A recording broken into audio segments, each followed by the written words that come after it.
यहाँ इसी पुलिस चौकी पर राखी सावंत और उनकी वकील एडवोकेट फाल्गुनी ब्रह्मभट्ट के खिलाफ एक एफआईआर दर्ज हुई थी। ये हैं वो धाराएं जिनके तहत उन दोनों के खिलाफ एफआईआर दर्ज हुई थी।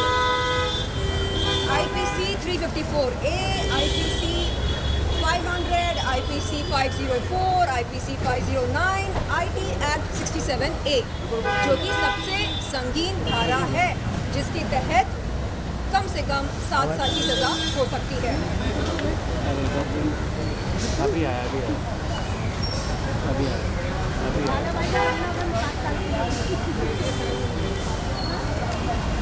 3 नवंबर 2022 के दिन राखी सावंत ने अपने जिम के बाहर खड़े होकर मेरे आपत्तिजनक फोटोज और वीडियोस सरेआम मीडिया को दिखाया, लोगों को बुला कर दिखाया।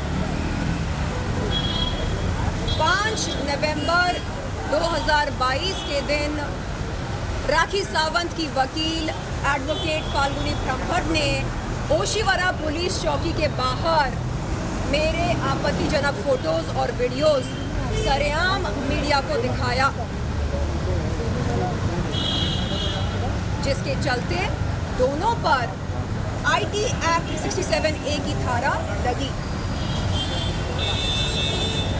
आज यहाँ पर मैं आई हूँ सीनियर इंस्पेक्टर शिंदे सर से ये मालूम करने कि क्या इस एफआईआर के चलते उन्होंने चार्जशीट फाइल करी या नहीं। उन्होंने बताया कि बहुत जल्द चार्जशीट फाइल होगी। उन्होंने ये भी बताया कि एडवोकेट फाल्गुनी ब्रह्मभट्ट को 41A CRPC की नोटिस दी गई है। अरेस्ट करने से पहले ये नोटिस दी जाती है। आपको बता दूं कि एडवोकेट फाल्गुनी ब्रह्मभट्ट के पास बेल नहीं है, जिसका मतलब ये है कि किसी भी वक्त उन्हें अरेस्ट किया जा सकता है। आपको ये भी बता दूं कि इस महीने की 7 तारीख को बार काउंसिल में मेरी मुलाकात हुई थी एडवोकेट फाल्गुनी ब्रह्मभट्ट से। बार काउंसिल पर मैंने उनके खिलाफ एक शिकायत की थी criminal miss demeanour, criminal misconduct के तहत। कोई भी वकील संविधान या कानून का उल्लंघन नहीं कर सकता है। उन्होंने किया। वहां पर उन्होंने मुझसे कहा कि वो अपने किए पर शर्मिंदा हैं। उन्होंने कहा कि मैं उन्हें माफ़ कर दूं। हम लोग बार काउंसिल के रिस्पेक्टेड ऑफिसर से मिले। रिस्पेक्टेड ऑफिसर के सामने एडवोकेट फाल्गुनी ब्रह्मभट्ट ने कहा कि वो अपने किए पर शर्मिंदा है और वो मुझसे माफ़ी मांगना चाहती हैं। रिस्पेक्टेड ऑफिसर ने मुझसे पूछा, मिस शर्लिन चोपड़ा आप क्या चाहती हैं? मैंने कहा सर, जो कानूनी प्रक्रिया लागू होती है फाल्गुनी ब्रह्मभट्ट के मिसकॉन्डक्ट पर, क्रिमिनल मिसकॉन्डक्ट पर, मैं उस कानूनी प्रक्रिया को फॉलो करना चाहूँगी। मैंने रिस्पेक्टेड ऑफिसर से कहा कि सर, जिस तरह फाल्गुनी ब्रह्मभट्ट ने सरेआम मीडिया के सामने मेरी इज्जत उछाली, मेरी इज्जत की नीलामी करी, अगर उसी तरह सरेआम मीडिया के सामने एडवोकेट फाल्गुनी ब्रह्मभट्ट मुझसे माफ़ी मांगती हैं तो मैं उन्हें माफ़ करने के बारे में ज़रूर सोचना चाहूँगी। बार काउंसिल से बाहर निकलकर एडवोकेट फाल्गुनी ब्रह्मभट्ट मुझसे कहती हैं, शर्लिन चोपड़ा, अंबोली पुलिस चौकी में आपने मेरे खिलाफ जो एफआईआर दर्ज कराई है, अगर आप उसे वापस लेंगी तो मैं आपसे माफ़ी मांगूंगी। मैंने उनसे कहा, एडवोकेट साहिबा, एफआईआर और बार काउंसिल की शिकायत, ये दो अलग अलग मुद्दे हैं, दो अलग अलग बातें हैं। बात हो रही है बार काउंसिल की शिकायत की, बात एफआईआर की तो नहीं हो रही है। तो आप इन दो मुद्दों को क्यों जोड़ रही हैं? उन्होंने कहा नहीं नहीं, अगर आप एफआईआर वापस नहीं लेंगी तो बात बहुत संगीन हो सकती है, 7 साल की सज़ा हो सकती है, उनका करियर खराब हो सकता है। मैंने कहा देखिए, अगर बार काउंसिल ने आपके खिलाफ एक्शन लिया तो आपका लाइसेंस रद्द हो सकता है। आप उसके बारे में सोचिए, एफआईआर के बारे में आप बात ना करें मुझसे।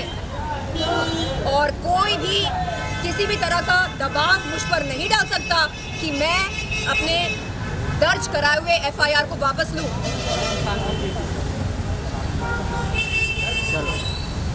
आपको बता दूं कि राखी सावंत ने राजश्री जी के नेल आर्ट स्टूडियो पर मेरे सामने एक दिन एक कागज़ पेश किया और चाहा कि मैं उस कागज़ पर दस्तखत करूं। मैंने उनसे पूछा कि बहन, मुझे पढ़ने दो, इस कागज़ पर क्या लिखा है, ऐसे कैसे दस्तखत कर लूं? तो उसने कहा कि कागज़ पर ये लिखा है कि मैं शर्लिन चोपड़ा आपके खिलाफ दर्ज कराए हुए एफआईआर को वापस लेती हूँ। मैंने कहा कि अरे, ऐसे कागज़ पर मैं दस्तखत क्यों करूँ?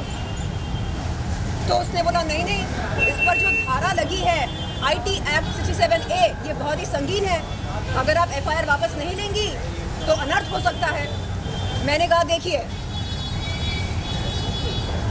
अपने वकील के साथ सलाह मशवरा किए बगैर मैं ऐसा कोई भी निर्णय नहीं ले सकती हूँ और आप मुझ पर किसी भी तरह का प्रभाव, जोर नहीं डाल सकते कि मैं एफआईआर को वापस लूँ। उस दिन से उसके और मेरे बीच में दरार पैदा हुई। उस दिन से वहाँ उस नेल आर्ट स्टूडियो पर जाना मैंने बंद किया। ये बात राशि जी को पता है। मैंने राशि से कई बार ये बात कही कि राशि, आपकी सर्विस, नेल आर्ट स्टूडियो की सर्विस बेहतरीन है, सर्वोत्तम है, लेकिन मैं वहाँ जा नहीं सकती हूँ क्योंकि जब जाती हूँ तो मेरे सामने राखी सावंत एक कागज़ पेश करती है। राखी सावंत, अगर आप ये सुन रही हैं, आप जान लें कि आप गुंडागर्दी नहीं कर सकती हैं। पहले आप सरेआम मेरी इज्जत को उछालती हैं, नीलाम करती हैं, आपत्तिजनक फोटोज और वीडियोस दिखाकर। उसके बाद जब मैं हिम्मत करके अपने लिए एक स्टैंड लेती हूँ, एफआईआर आपके खिलाफ दर्ज कराती हूँ, आप मुझ पर जोर डालते हैं कि मैं उस एफआईआर को वापस लूँ। ये कैसी गुंडागर्दी है? मैं हमेशा मीडिया के सामने कहती हूँ कि मैं ज़रूरतमंद और पीड़ित महिलाओं के लिए एक बहुत ही बुलंद आवाज़ बनना चाहती हूँ। अरे, जो लड़की खुद के लिए स्टैंड नहीं ले सकती है, वो क्या ही समाज के लिए स्टैंड लेगी? मैं चाहती हूँ कि मैं खुद के लिए एक स्टैंड लूँ, एक बहुत ही वजनदार, दमदार स्टैंड लूँ। और राखी सावंत, आपको बता दूँ कि ये जो आप धमकियाँ देते रहते हैं ना कि अनर्थ हो जाएगा, अंजाम बुरा होगा, इन धमकियों से मैं नहीं डरने वाली हूँ।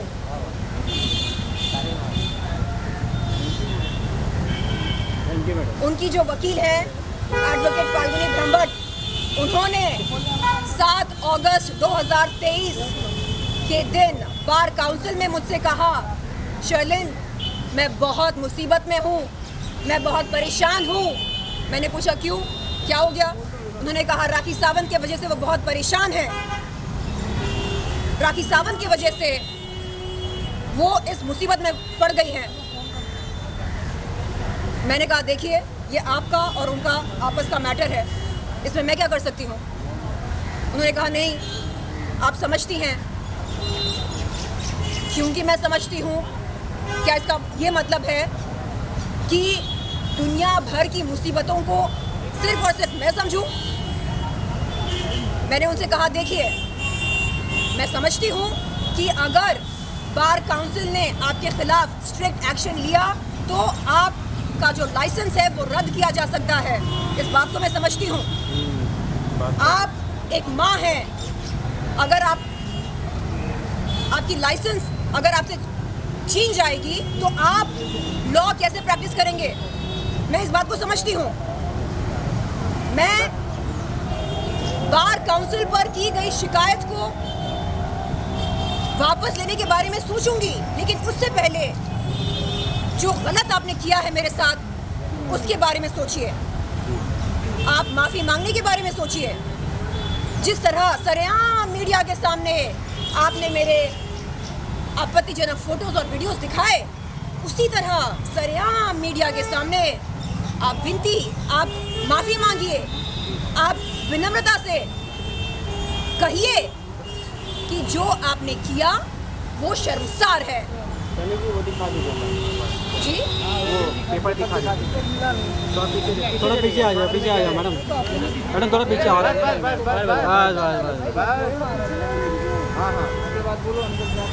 ये है वो FIR जो 8 नवंबर 2022 को यहाँ इस पुलिस चौकी, अंबोली पुलिस चौकी में दर्ज हुई थी राखी सावंत और एडवोकेट फाल्गुनी ब्रह्मभट्ट के खिलाफ। धाराएं आप देख सकते हैं।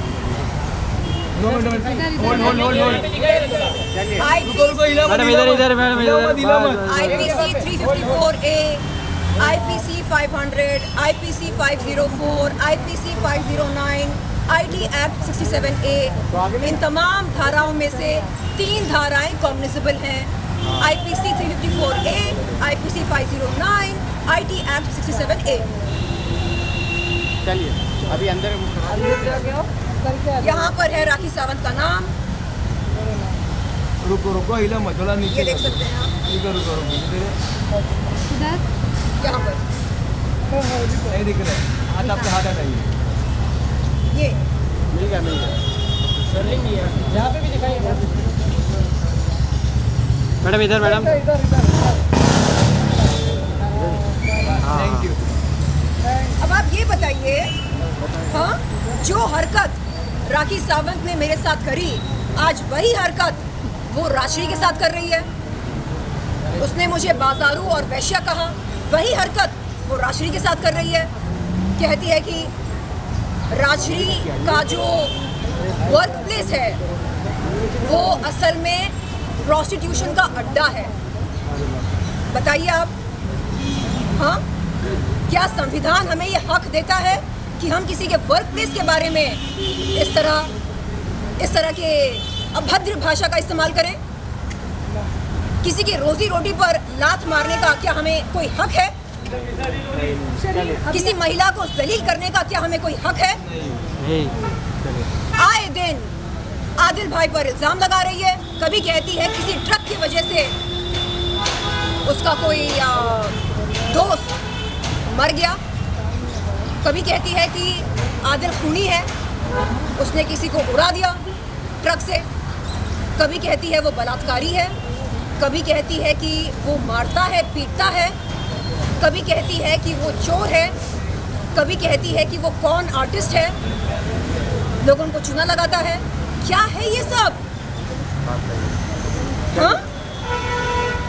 महिलाएं बाजारू हैं, वैश्यां हैं, ये ऐसा है, वो वैसा है। आप कौन हो भाई? आप कौन हो? कौन सी खेत की मूली हो? कौन हो आप? हाँ? बाबा राखी सावंत, स्वामी राखी सावंत, कौन हो आप? हाँ? क्या आपकी असलियत से लोग वाकिफ नहीं हैं? अरे मेरी कोई लड़ाई ही नहीं थी उसके साथ, कोई लड़ाई नहीं थी।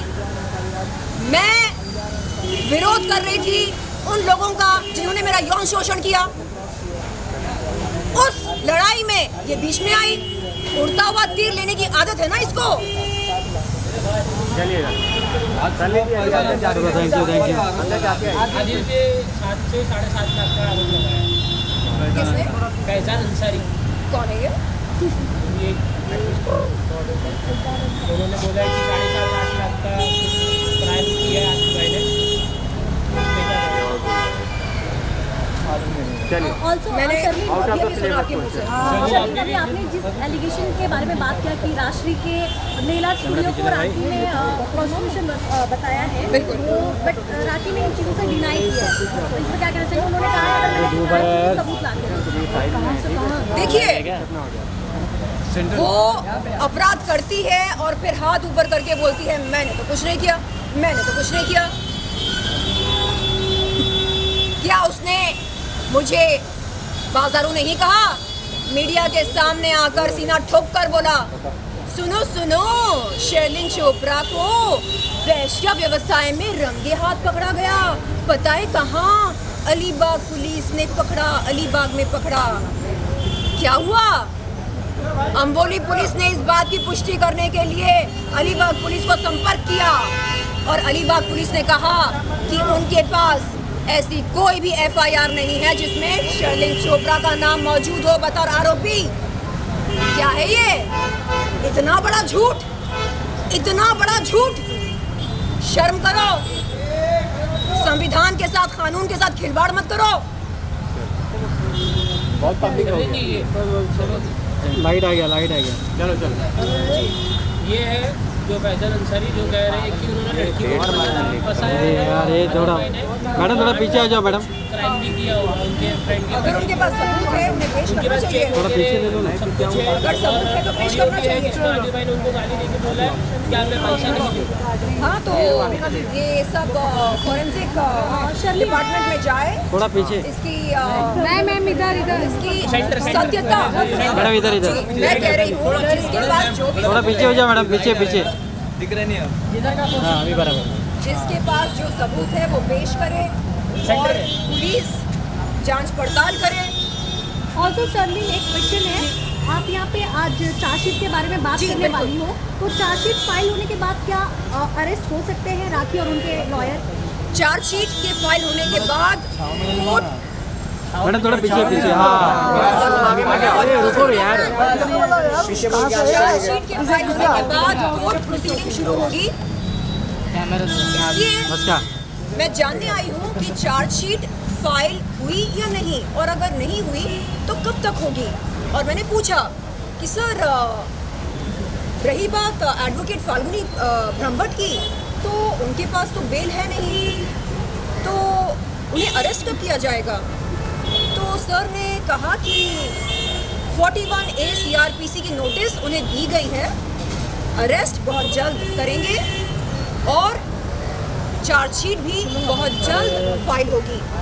उन्होंने कहा कि वो कानूनी प्रक्रिया को फॉलो कर रहे हैं और मुझे आश्वासन दिया कि मुझे जस्टिस, इंसाफ, न्याय अवश्य मिलेगी।